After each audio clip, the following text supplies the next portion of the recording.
में एक लड़का गिना जाता था पागलों में, कहता था बादलों से कोई आने वाला है, जमीन पर उतरकर मेरी सांसों में समाने वाला है। उसे बिना देखे इजहार करता हूँ, कहता था मैं उसे खुद से भी ज्यादा प्यार करता हूँ। इतना सब सुनकर परी ने जमीन पर आने की ठानी। माँ ने रोका, बाबा ने समझाया, पर किसी की एक न मानी। रात का वक्त चारों तरफ अंधेरा था, रोशनी के नाम पर बस चांद का बसेरा था। अब चांद से याद आया कि चांद की रोशनी भी तो फीकी पड़ जाएगी जब वो उतरकर मेरी छत पर आएगी।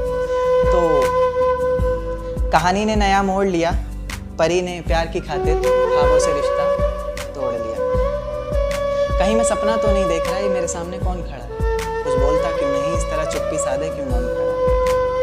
फिर उसने कहा कि माँ बाबा घर बार सब छोड़ दिया मैंने, बहुत ख्वाब सजाए थे, काफ़ी ऊंचा उड़ना था, सब तोड़ दिया मैंने। आज से मेरे किस्मत के ताले की चाबी तुम हो, बेचैन सी मेरी धड़कन की बेताबी तुम हो।